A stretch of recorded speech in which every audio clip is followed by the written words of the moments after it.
This is the Martial Arts Lifestyle Podcast, where we have conversations with everyday martial artists about their histories and how martial arts influence their daily lives.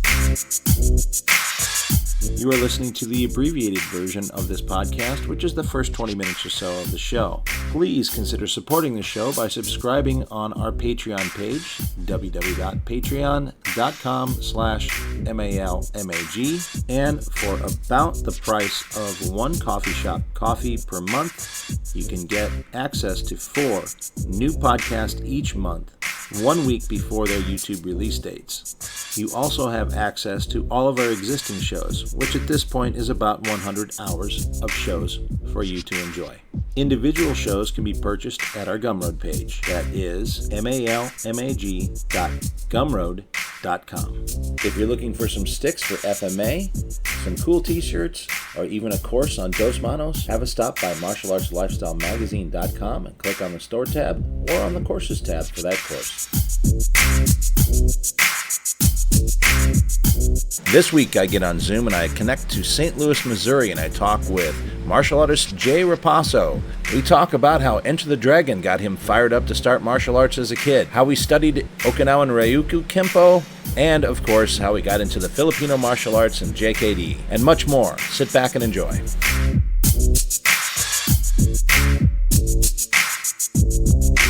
Welcome to the Martial Arts Lifestyle Podcast. Today I'm connecting to Missouri, right? Is that what you're at, Missouri? Yes, sir. St. Louis, Missouri. All right. Well, I keep seeing you all around different places, California, yes. So, it makes me wonder. But yes, sir. This is a good friend that I've met, through the martial arts circles, as many of the people I talk to on here. And really nice gentleman, great demeanor. I think you'll be fun to learn a little bit more about. And I had the fortune of just seeing him in Stockton, California recently. And then actually at the Academy not much before that as well. Yes. So getting around. So yes, welcome, Jay Repaso, to the show. Thank you, sir. You're welcome. Well, let's get started with you. How'd you get involved in martial arts? How did I get involved in martial arts? So let's see here. So I guess my first foray, my first exposure to martial arts was I'm Filipino, and my parents emigrated to the U.S. from That's the Philippines. Not obvious, by the way, when we meet you. Okay. Actually, you're quite tall. You're really? Quite tall, yeah. Which might make people question it, right? Yeah, people say, yeah. I think the milkman's my father. I don't know. So anyway, so my parents emigrated to Chicago in like 1966. They were both doctors. They both went to med school in the Philippines, and they emigrated to Chicago in 66. I was born in Chicago in 67, and so holy crap! I would not guess you older than me. Oh, well, how old are you? I'll be 55 here in October. So I was born in 69. Yeah. So you're just I'm an old man. Yeah. Oh man. Yeah. Okay. Well, good. We're in the same club there. Yeah. Tall old men. Yeah. So our family moved from Chicago. My father did a residency in St. Louis, and we moved there, I think, in like 1968. The St. Louis area at that time, there was probably, I would say, around 200, 300 Filipino families that moved there, because a lot of them were professionals, a lot of them were doctors. So they established like a medical community there, or at least they did their residencies there, and then they stayed there to live and raise a family. No, they know their timing was good, right? Because like Chicago was like a hotbed of political unrest at that time, right? Yeah. Well, I think a lot of them, I think my parents were able to come to the U.S. because the Vietnam War was going on, and so there was a shortage of physicians in the U.S. because they were all serving abroad, right? So right. I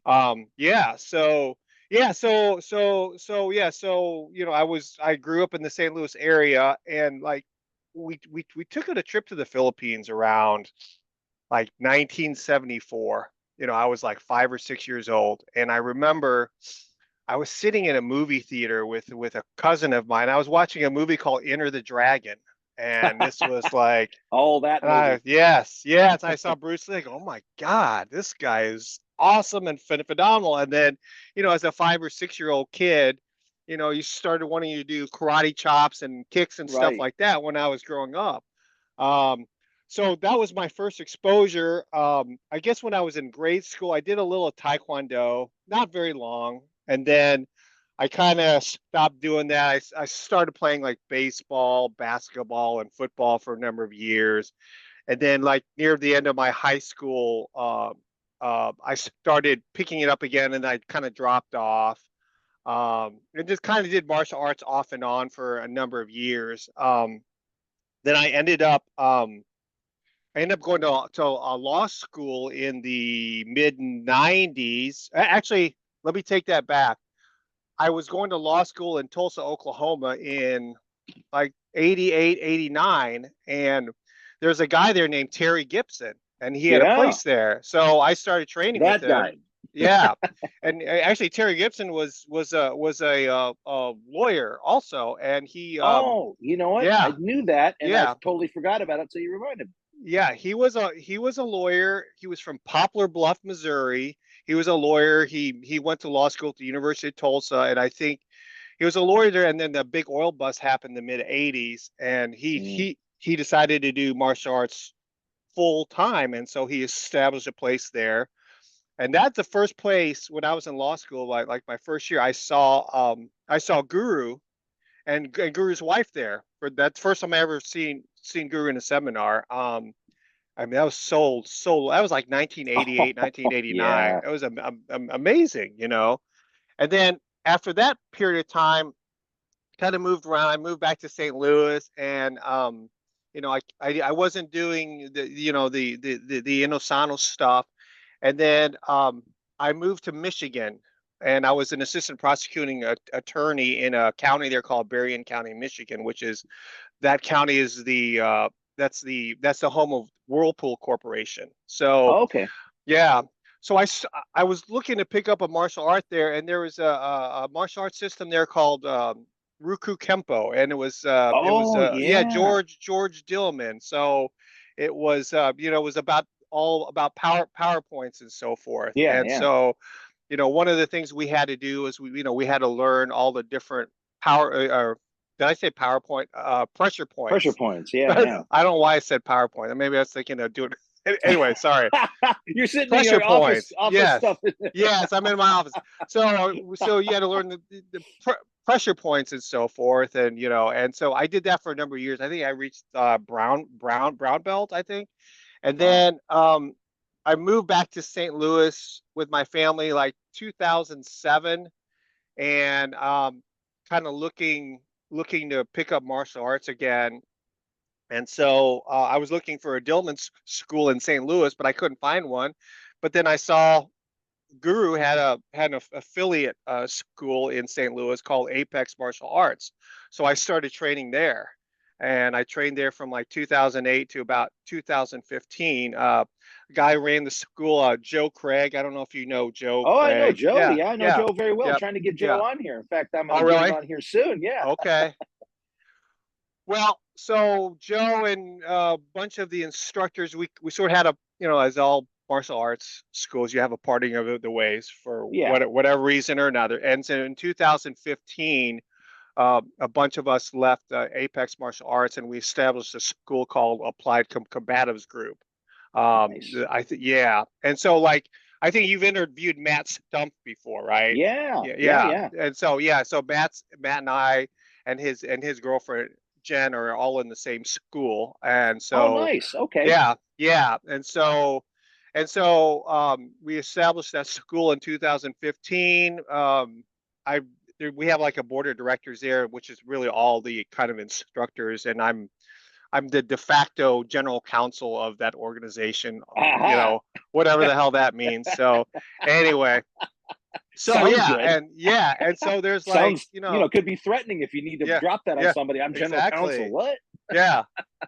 And so our directors, there's like 7 or 8 of us that are in Guru's program. So and so yeah, I mean That's great. I was accepted in the program I think in 2017. So yeah, so actually Seems glad like we're just talking. yesterday, but God, Yeah, that's like 7, yeah, 8 years ago now. yeah. I'm glad we're talking because I have to send in my renewal information because I think this is my month that my Yeah. certification runs out. So Yeah, get yeah. that paperwork done, buddy. Yes, yes, yes. So that's my exposure, and I also, I see you there at the academy. I go to instructor camps and classes and so forth. That's where I saw you last before Stockton was. Right. I think I was on vacation there with my family, and Guru had that Thursday morning Southeast Asian martial arts class. I think that's Yes. where I saw you at. Yeah. So yeah, so that was really that was awesome. So Yeah, I passed the um, quiz. You're like, who remembers my name? And I did. you're the only one that. Well, every time I ask Guru Joel, like he looks at me like he goes, "I know you." I go, "Yeah, what's my name?" I saw him in the parking lot that morning when I went to the class. He had Yeah. no freaking idea who I was. So Oh anyway, man. but then afterwards I told him, they go, "Oh yeah, Repaso." I was like, "Yep, that's me, sir." So anyway, so yeah, so I still so I do Kali, Silat, JKD. Also I train. We have a Gracie Baja school here in St. Oh, Louis. cool. I train there. I do some BJJ there, and I do some online training with Guru Daniel. The ex TMA Oh, stuff. okay. So yeah, so that's kind of my yeah, and I teach about once a week at Applied Combatives Group. So yeah. Cool. What do you what's the class that you teach? Well, the class I'm teaching now is Silat, but you know what? I pretty much teach. Yeah, that's what it's called. But I'll do some Kali, do some Dumog in there. Heck, sometimes I throw It's some all June Fawn in related. there.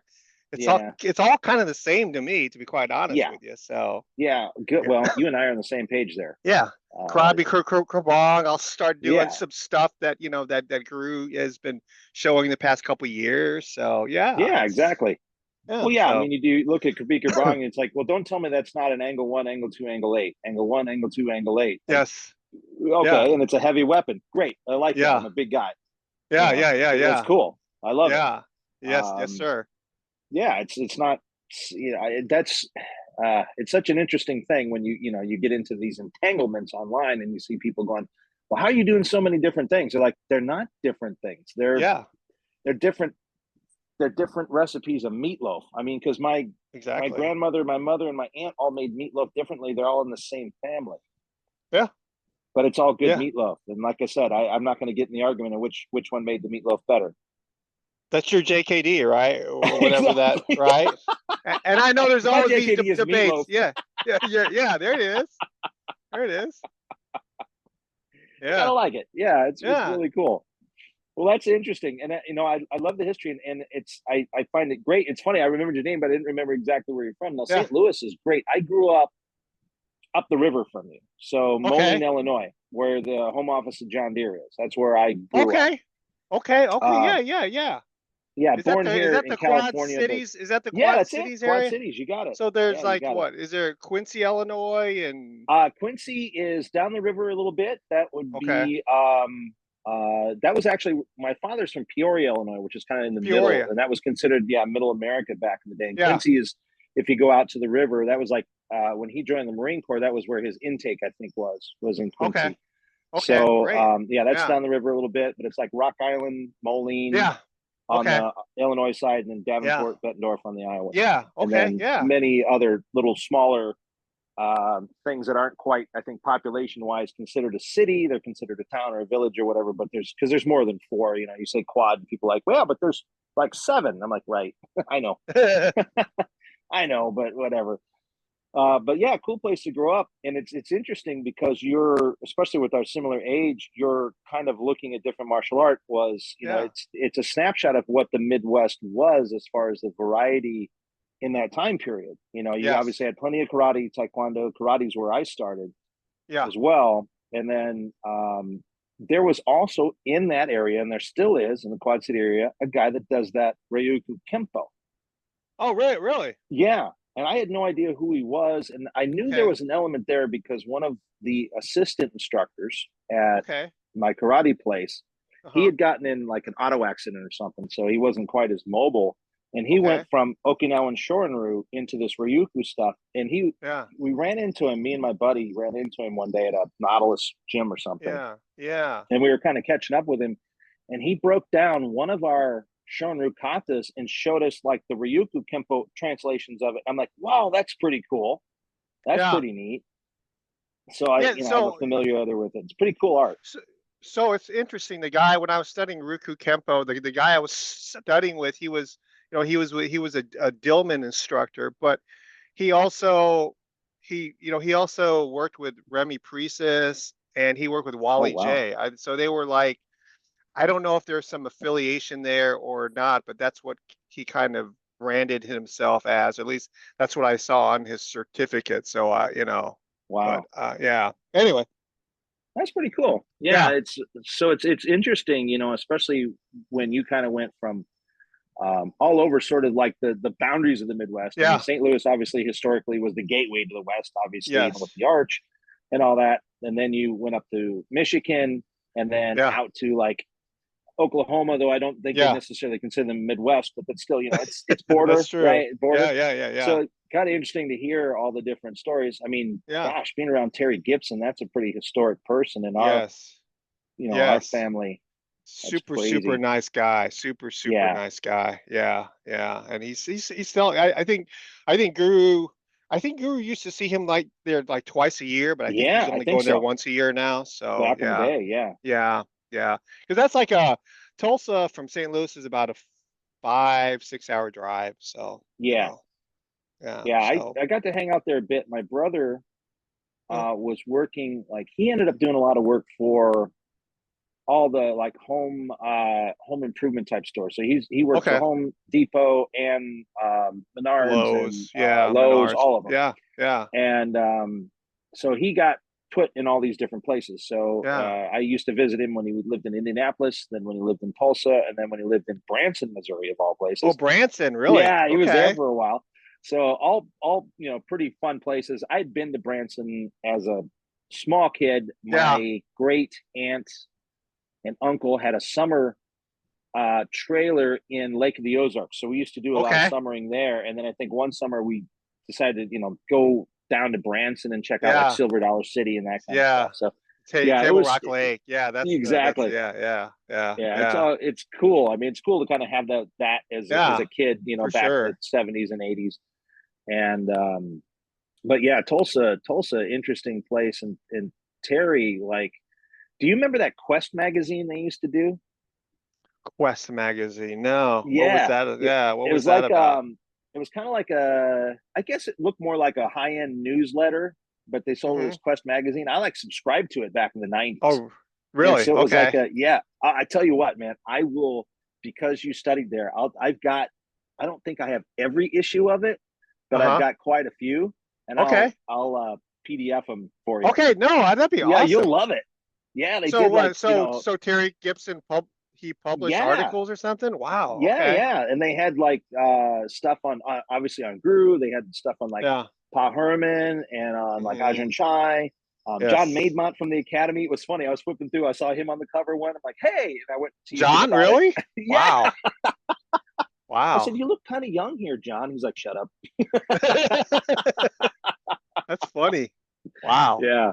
But it was cool. It was a really cool magazine. So it was probably, you know, not like Black Belt that had 60, 70 pages. This had probably like Sure. 10 or so, but it was Sure. nice because it was like really good Hmm. articles that were, you know, you really learned some Yeah. stuff from it, Yeah. and some good pictures and things like Hmm. that. So yeah, Yeah. I should scan those because I think they might No, be no, a I resource. appreciate seeing that. Yeah. Yeah, you'd love them.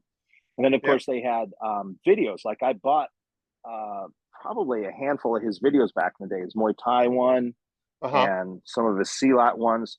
That dude really, you know, obviously took it seriously, but like you said, just had a great presentation and air about him, you know, that was just really welcoming. And I unfortunately never met him in person. That's like one of those people, you know, if I put together a list of 10 people I wish I could have met, Uh-huh. he would be in there. Yeah. Yeah, he was super, God, just super nice guy. When I didn't even know that he was sick or anything like that. I don't know when he got sick, but I remember back early 2000s, I was like looking the internet and I saw that he had died in 1997. I didn't even know that day had passed, so I didn't know anything Yeah. about that. So yeah, Yeah, it was kind of a shocker to me too. Not that I was yeah, on the inside of any of that, but yeah, yeah, when it happened, I was yeah, like, "Whoa, okay, that's a loss, yeah, yeah. big time." So yep, Yeah. So, out of curiosity, I mean, yeah, having your background being Filipino, how yeah. important was it for you to study those particular arts? Was that something that was a driving thing, Oh, you Filipino looking martial for an arts. attachment? Yeah. Oh yeah, for sure. You know why? Because and as Guru says, part of it is the martial arts, but part of it is the cultural thing. Because as someone who was born here in the U.S., uh, being a minority here, you don't really, I'm a student of history. That was my degree in Oh college, and yeah. I love that. Wow. And so learning about the Philippines and just everything about its history, I feel like more attached to it especially when I'm studying, FMA. So that's why when I saw you a couple weeks ago in Stockton, I was just thrilled because you go to an area that was like kind of like this is kind of in the US, this is kind of where it Yeah. all started, right? Yeah. And so I was like, and you have these different Filipino martial arts systems, and then I mean, it was just it's something on my bucket list. I've always wanted to go to Stockton, and then also seeing I also went the last day we were there through Gene Hill and I we were trying to look for the grave sites of like La Costa and Huron and all that. Yeah. And Yeah. we thought, oh yeah, we're just gonna go to San Joaquin Catholic Cemetery and find it. And we like went there Yeah. the first day and we're like, there's like 5,000 gravestones here. Like we need somebody to like show us. So we're like, okay, I guess we're not gonna go. And then the second day we were there, we were out eating lunch. I think there was like a Mexican taco truck near the venue, and we were eating there. We Yeah. saw some of your guys from LA that were there, Yeah. and they said we were just talking like, yeah, we'd love to see those grave sites. And they said, oh, we saw him yesterday. There was a Bahala Nai guy that showed us. We'll talk to him after lunch, and if he's up for it,